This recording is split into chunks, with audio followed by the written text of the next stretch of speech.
Hello everyone, welcome to my channel Dynamic Coder. Today we start on a new topic as web protection in Sophos firewall. So I have some deep dive in regards with the web protection in Sophos firewall, and I have also created the document which I could attach by the end of this video so that you can able to understand the deep dive in the web protection. So without having the further delay, let's get started. So here you can see that the web protection is used to defend against the firewall and to control the user behavior. So here you can see that let's discuss point by point in regards with the web protection. So here it's written that web protection is used to defend against the firewall and to control the user behavior. So basically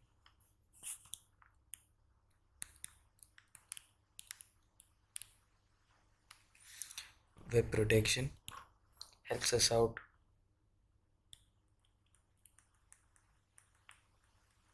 defending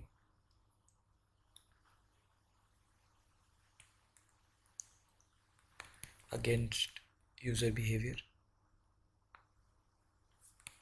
Let's take an example as productive, unproductive websites. So this could affect the user productivity in your organization. So how it helps you out by detecting your users in your environment, that how they're misleading your bandwidth and how you can make your organization more effective for work. So basically under web protection there are two engines under Sophos firewall. One is the Sophos. So I'm talking about the antivirus engine. So antivirus is basically helps every organization to identify and detect the threats also, and also scan the files where the users are visiting. So first engine is Sophos and the second engine is Avira. So there are two antivirus engines that works under Sophos firewall. Now if let's say if the firewall pass through these two engines, and for more security, for example nowadays there are 0 days malware which was unknown to any organization. In that case the web protection also helps in 0 day protection. So there is altogether a different tab under zero protection, and which could help us identify the organization malware or any threat that could be just established or just now came out. Okay, so this is how web protection helps. If you want to add, it also helps in blocking the malicious application.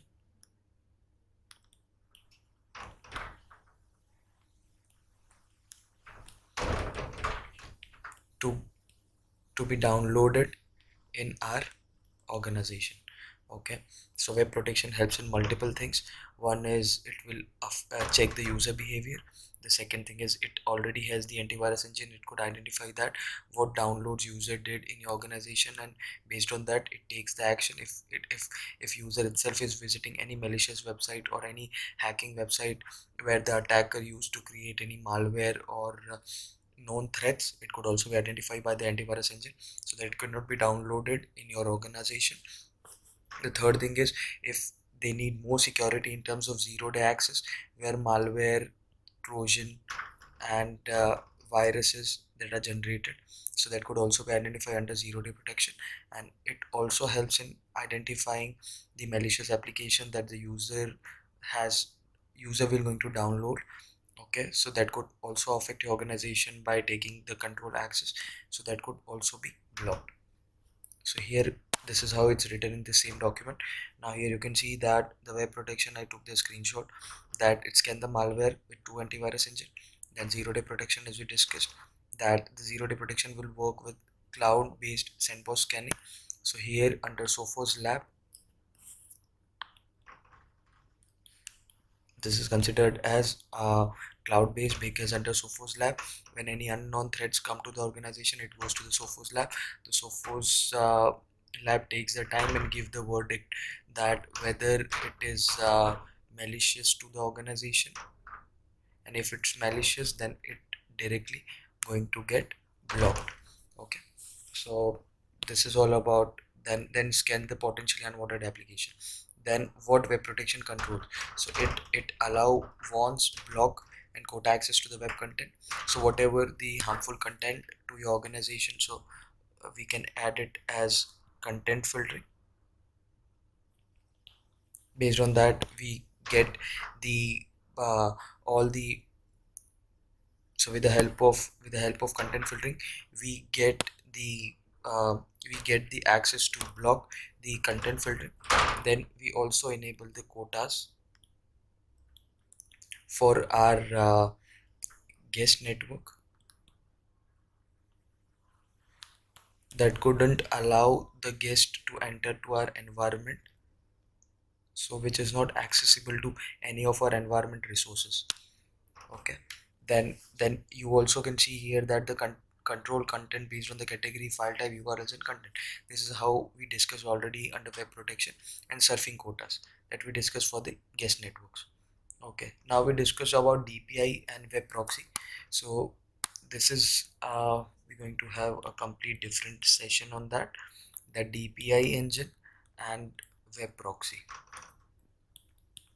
So under Sophos firewall, you have two options to pass through your traffic while it enters to the firewall. Okay, so let's discuss that. Basically what DPI engine and web proxy filtering comes into picture is that let's take the diagram. That here is the diagram that works for DPI filtering. Okay, so there is an option, you can see I have attached the screenshot also, that how to enable DPI filtering and web proxy. So there are two options while you are enabling the web protection or creating the web policies in your Sophos firewall. So here you can see that under DPI engine, if there's any traffic from port 80443 or 8080 comes to the firewall, what the firewall do is that the first firewall check the SSL TLS rules. So it will going to decrypt the traffic, correct? Decrypt SSL TLS just to identify that what exactly inside the packet. So what it does is that it will going to unencrypt, means that it will going to decrypt the packet and again encrypt it back. Okay, once they identify that, the checksum value, data and everything is correct and considered as safe. Okay, once they considered it safe, then again it will re-encrypt the packet.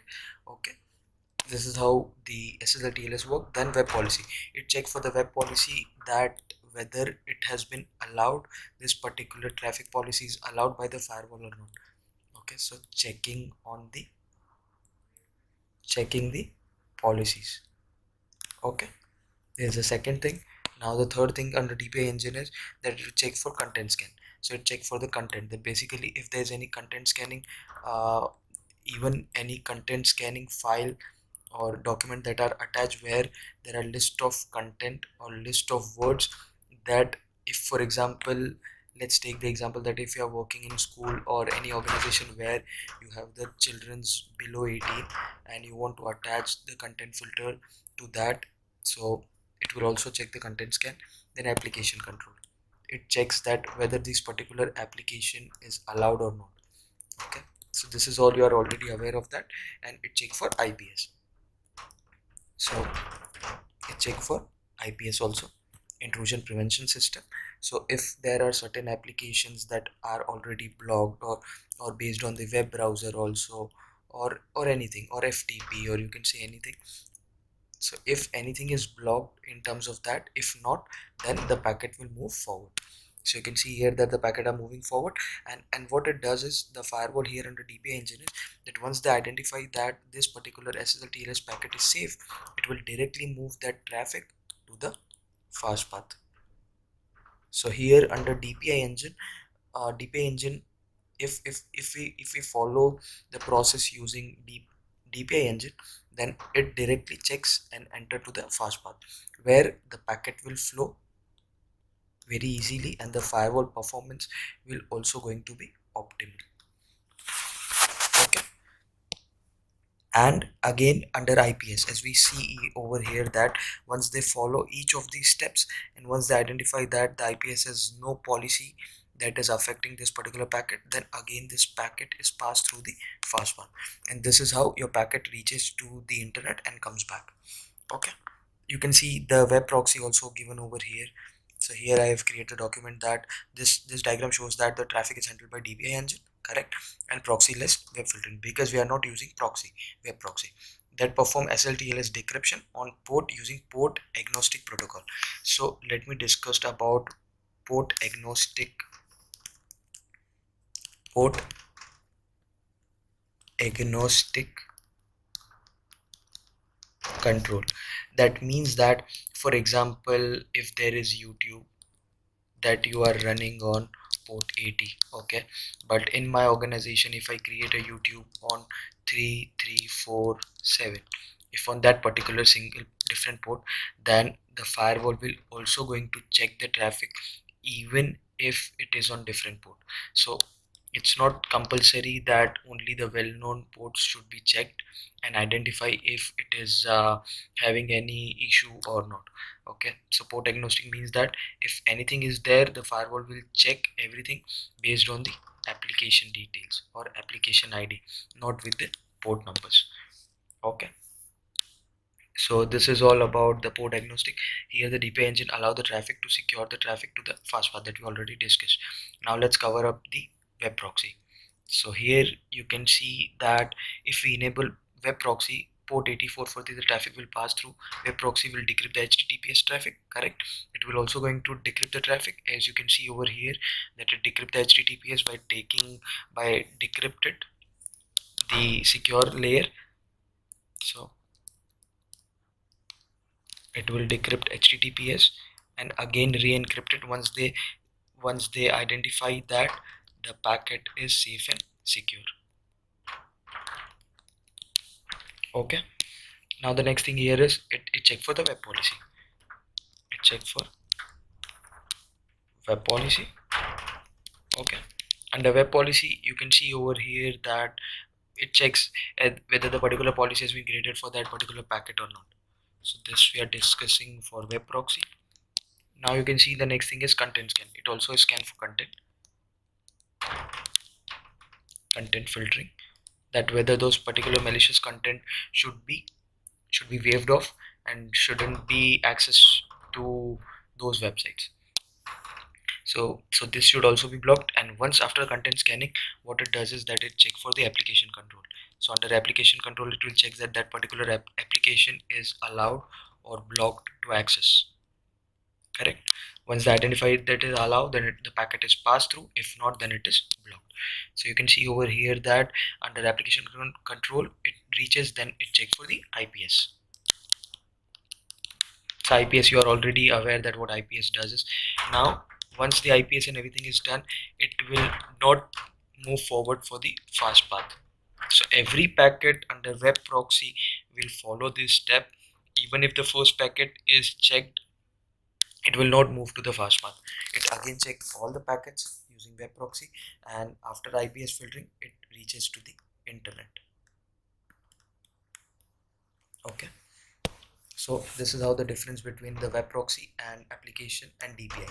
Okay, so you can see over here is when to use which. So use DPI when the performance is your priority, that you want that your firewall shouldn't take time, your packet reaches faster to the internet and comes back.